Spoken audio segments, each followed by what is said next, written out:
지에서 13장 자연 숭배의 어리석음. 하느님에 대한 무지가 그 안에 들어찬 사람들은 본디 모두 아둔하여 눈에 보이는 좋은 것들을 보면서도 존재하시는 분을 보지 못하고 작품에 주의를 기울이면서도 그것을 만든 장인을 알아보지 못하였다. 오히려 불이나 바람이나 빠른 공기, 별들의 물이나 거친 물, 하늘의 빗물체들을 세상을 통치하는 신들로 여겼다. 그 아름다움을 보는 기쁨에서 그것들을 신으로 생각하였다면 그 주님께서는 얼마나 훌륭하신지 그들은 알아야 한다. 아름다움을 만드신 분께서 그것들을 창조하셨기 때문이다. 또 그것들의 힘과 작용에 감탄하였다면 바로 그것들을 보고 그것들을 만드신 분께서 얼마나 힘이 세신지 알아야 한다. 피조물의 웅대함과 아름다움으로 미루어 보아 그 창조자를 알 수 있다. 그렇다고 해서 그들을 크게 탓할 수는 없다. 그들은 하느님을 찾고 또 찾아낼 수 있기를 바랐지만 그러는 가운데 빗나갔을지도 모른다. 그들은 그분의 업적을 줄곧 주의 깊게 탐구하다가 눈에 보이는 것들이 하도 아름다워 그 겉모양의 정신을 빼앗기고 마는 것이다. 그러나 그들이라고 용서받을 수는 없다. 세상을 연구할 수 있을 만큼 많은 것을 아는 힘이 있으면서 그들은 어찌하여 그것들의 주님을 더 일찍 찾아내지 못하였는가?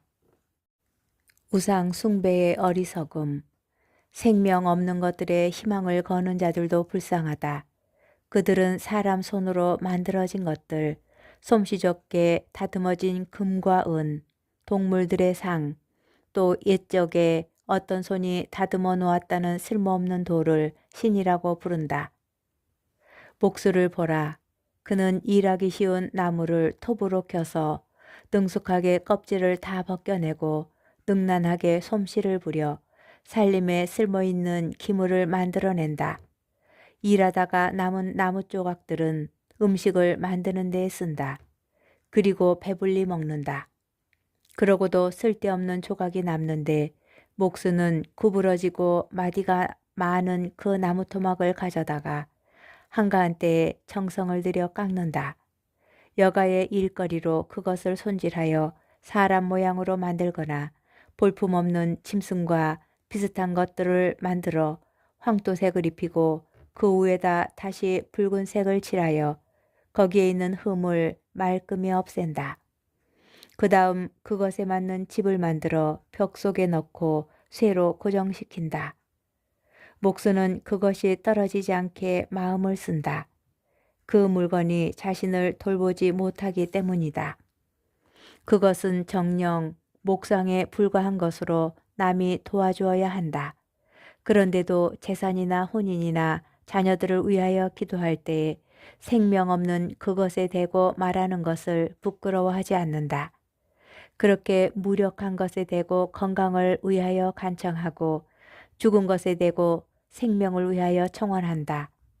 무능하기 짝이 없는 것에 대고 도움을 탄원하고 한 발짝도 움직이지 못하는 것에 대고 여행을 위하여 또 생계와 일과 생업의 성공을 위하여 손에 능력이라고는 전혀 없는 것에 대고 힘이 되어 주기를 빈다. 지에서 14장. 또 다른 우상 숭배. 또 어떤 자는 항해를 준비하고 거친 파도를 헤쳐가려고 하면서 자기를 데려다 줄 배보다 더 깨지기 쉬운 나무 조각에 대고 빕니다. 배는 이득을 바라는 마음이 고안해내고 장인의 지혜가 만들어낸 것입니다. 그러나 아버지, 그것을 조종하는 것은 당신의 섭리입니다. 당신께서 바다의 길을 파도 속에 안전한 항로를 놓아주셨습니다. 당신께서는 어떠한 위험에서도 구할 수 있음을 보여주시어 기술이 없는 이도 항해할 수 있게 하셨습니다. 당신께서는 당신 지혜의 업적이 허사가 되는 것을 바라지 않으십니다. 그래서 사람들은 아주 조그마한 나무 조각에 목숨을 내맡긴 채 뗏목을 타고 물결을 헤치며 무사히 바다를 건넙니다. 그래서 한처음에 오만한 거인들이 멸망할 때에도 세상의 희망이 뗏목의 몸을 피하여 당신 손의 인도 아래 새 세대의 씨를 세상에 남겼습니다. 그리하여 정의가 나온 그 나무는 복을 받았습니다. 그러나 사람 손으로 만든 우상은 물론 그것을 만든 자도 저주를 받는다. 그는 그것을 제작하였기 때문이고 그 썩어 없어질 것은 신이라고 불렸기 때문이다. 하느님께서는 악인과 그의 악행이 똑같이 가증스러워 그 물건은 그것을 만든 자와 함께 징벌을 받을 것이다. 그러므로 이 민족의 우상들도 심판을 받을 것이다. 그것들이 하느님의 창조물 사이에서 역겨운 것이 되고 사람들의 영혼의 올가미가 어리석은 이들의 발에 덫이 되었기 때문이다. 우상 숭배의 기원. 우상들을 만들려는 생각이 간음의 시작이고 우상들을 고안해 내는 것이 삶의 타락이다. 그것들은 한처음부터 있었던 것도 아니고 영원히 있을 것도 아니다. 우상들은 인간의 허영 때문에 세상에 들어왔으니 그것들이 얼마 못 가 끝장난다는 것은 이미 정해진 일이다. 때 이르게 자식을 잃고 슬픔에 잠긴 아비가 갑자기 빼앗긴 자식의 상을 만들어 조금 전까지만 해도 죽은 사람의 지나지 않던 것을 신으로 공경하며 자기 권솔에게 비밀 의식과 제사를 끌어들였다. 그 불경한 관습은 시간이 지나면서 더 굳어지고 법처럼 지켜졌으며 군주들의 명령으로 그 조각상들이 숭배를 받았다. 또 멀리 살아 군주를 눈앞에서 공경하지 못하는 사람들은 멀리에서 그 모습을 속으로 그리며 자기들이 공경하는 그 임금의 상을 눈에 띄게 만들고서는 열성에 겨워 자리에 있지도 않은 자에게 마치 있는 것처럼 아첨한다. 그리고 장인의 야심은 임금을 알지 못하는 사람들에게까지 우상 숭배를 퍼뜨리도록 부추겼다. 그는 아마도 통치자의 환심을 사려고 솜씨를 다 부려서 그 닮은 모습을 더 아름답게 꾸몄을 것이다. 백성은 그 작품의 매력에 이끌려 얼마 전까지 인간으로 공경하던 자를 경배의 대상으로 여겼다. 이것이 인간에게 함정이 되어 불행이나 권력의 노예가 된 사람들이 하느님만 가질 수 있는 이름을 돌과 나무 조각에 붙였다. 우상 숭배의 결과. 하느님을 잘못 아는 것만으로는 모자라는지 그들은 무지 때문에 일어나는 격렬한 싸움 속에 살아가면서 그토록 커다란 여러 악을 평화라고 부른다. 아이들을 죽여 제사를 지내거나 비밀 의식을 거행하면서 또는 이상한 예식으로 광란의 향연을 벌이면서 자기들의 삶도 혼인도 더 이상 깨끗이 지키지 않고 음흉한 방식으로 서로 죽이고 간통을 하여 서로 괴롭힌다. 모든 것이 뒤엉켜 있다. 유혈과 살인, 도둑질과 사기, 부패, 불신, 폭동, 위증, 가치의 혼란, 배은망덕, 영혼의 부패, 성도착, 혼인의 무질서, 간통과 방탕이 뒤엉켜 있다. 이름조차 붙일 수 없는 우상들을 숭배하는 것이 모든 악의 시작이고 원인이며 끝이다. 그 숭배자들은 미친 듯이 열광하거나 거짓 예언을 하고 불의하게 살아가거나 거침없이 거짓 증언을 한다. 생명 없는 우상들을 신뢰하기에 악한 맹세를 해대면서도 해를 입으리라고는 생각하지도 않는다. 그러나 두 가지 이유로 그들에게 형벌이 내릴 것이다. 우상들에게 정신을 빼앗겨 하느님을 잘못 생각하였기 때문이고 거룩한 것을 무시하면서 거짓으로 불의한 맹세를 하였기 때문이다.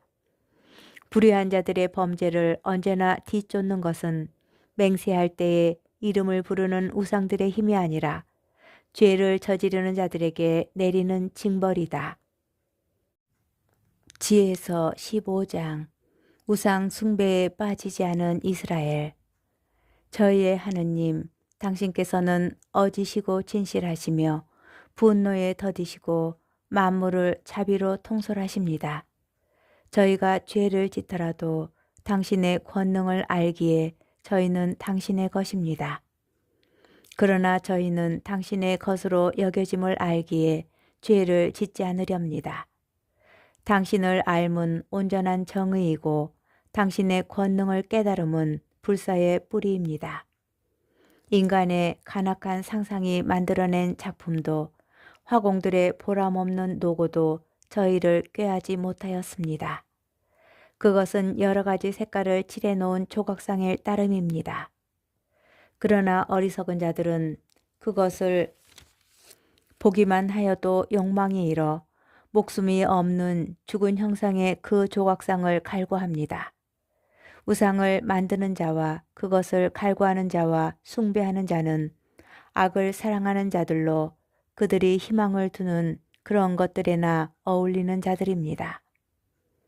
우상을 만드는 자의 어리석음. 옹기장이가 부드러운 흙을 열심히 개어 우리에게 쓸모있는 갖가지 그릇을 빚습니다. 같은 진흙을 가지고 깨끗한 일에 쓰일 기물도 반대되는 일에 쓰일 것도 다 같은 방식으로 빚어냅니다. 그러나 어느 것이 어디에 쓰일지는 도공이 결정합니다.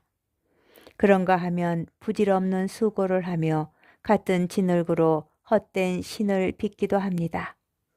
그러나 그 도공 자신도 얼마 전에 흙에서 온 자로서 빌린 제 영혼을 머지않아 돌려주어야 할 때가 되면 자기가 나온 그 흙으로 가야 합니다.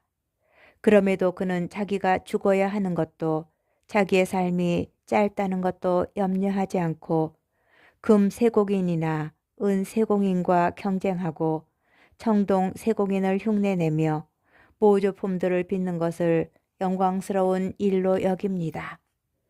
그의 마음은 타버린 재이고 그의 희망은 흙보다도 가치가 없으며 그의 삶은 진흙보다도 볼품이 없습니다. 자기를 빚으시고 활동하는 영혼을 불어 넣으셨으며 생명의 숨을 불어 넣어주신 분은 알지도 못한 채 저희의 생명을 놀이로 저희의 삶을 돈벌이 축제로 여기며 모든 것에서 나쁜 것에서도 이득을 보아야 한다고 말합니다. 같은 흙을 재료로 써서 깨지기 쉬운 그릇도 조각상도 제작하는 그는 자기가 죄를 짓고 있음을 누구보다도 잘 압니다. 이집트인들의 어리석음. 그러나 당신의 백성을 억압한 원수들이 가장 어리석고 어린아이의 영혼보다 더 비참합니다. 저들은 다른 민족들의 우상들까지 모두 신으로 여겼습니다.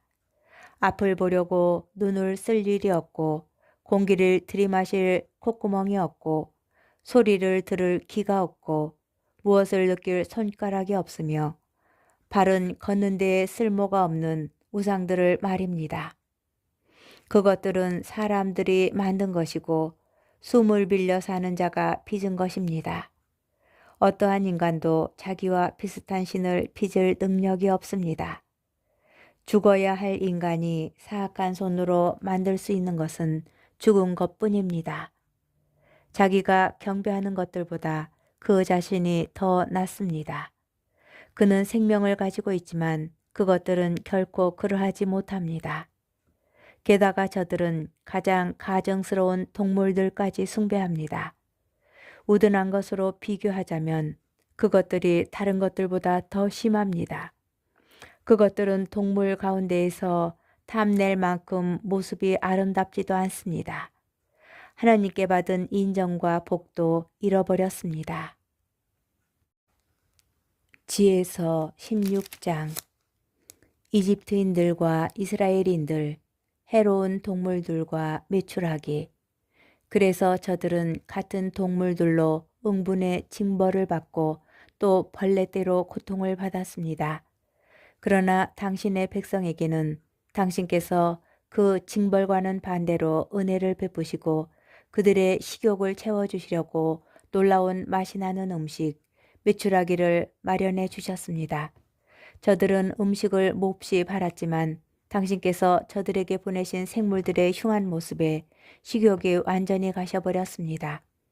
그러나 당신 백성은 어려움을 잠깐 겪은 뒤에 놀라운 맛이 나는 음식을 받았습니다. 저 억압자들에게는 피할 수 없는 어려움이 닥쳐야 했지만 당신의 백성에게는 원수들이 어떻게 고통을 받는지 보는 것만으로 충분하였습니다.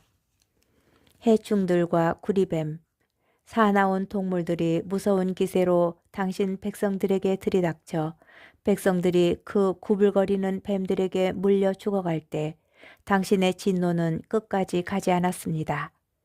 그들은 경고의 표시로 잠깐 괴로움을 겪고 나서 당신 법의 계명을 상기시키는 구원의 표징을 받았습니다.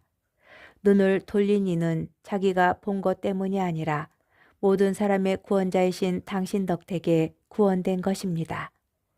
이 일을 통해서도 당신께서는 저희의 원수들에게 모든 악에서 구해내시는 분은 당신이심을 확신시키셨습니다.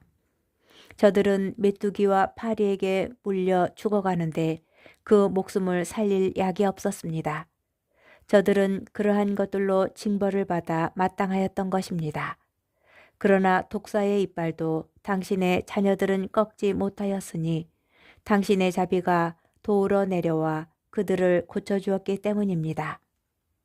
당신의 말씀을 기억하라고 그들은 이빨에 물렸다가 곧바로 구원되었습니다. 깊은 망각에 빠지지 말고 당신의 선행을 늘 염두에 두라는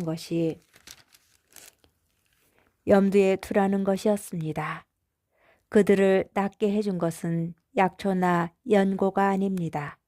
주님, 그것은 모든 사람을 고쳐주는 당신의 말씀입니다. 당신은 생명과 죽음을 주관하시는 권한을 가지신 분, 저승문으로 내려 보내기도 하시고 끌어올리기도 하십니다. 사람은 자기의 악으로 남을 죽일 수는 있지만 한 번 나간 수음을 돌이킬 수도 없고 저승에 들어간 영혼을 풀어줄 수도 없습니다.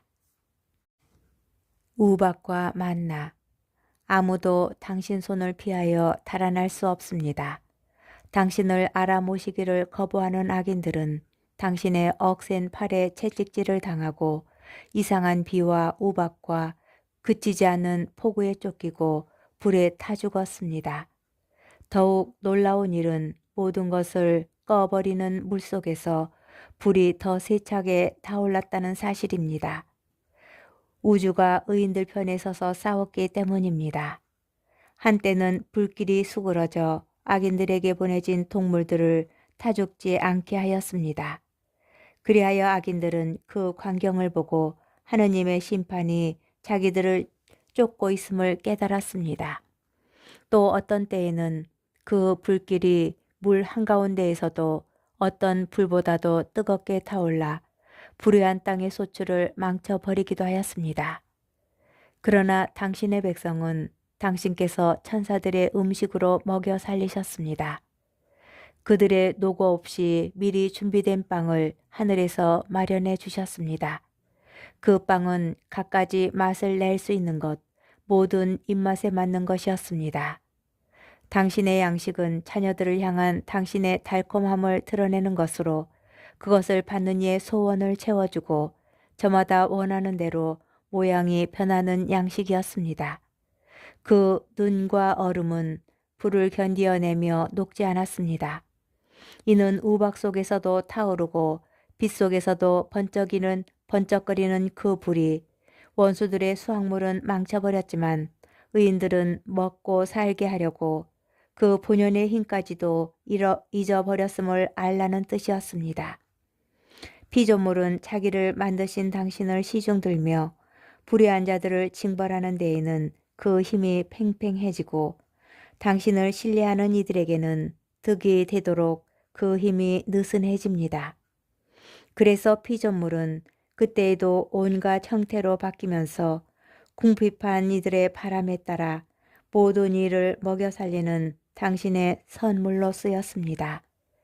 그리하여 주님, 당신께서 사랑하시는 자녀들이 사람을 먹여 살리는 것은 여러 가지 곡식이 아니라 당신을 믿는 이들을 돌보는 당신의 말씀임을 배우게 하셨습니다. 불에도 없어지지 않던 그것이 잠깐 비치는 햇살에 따뜻해지자 그냥 녹아버린 것은 당신께 감사하기 위하여 해 뜨기 전에 일어나야 하고 동틀녘에 당신께 기도해야 함을 알게 하시려는 것이었습니다. 고마움을 모르는 자의 희망은 겨울 서리처럼 녹아버리고 쓸데없는 물처럼 흘러가 버립니다.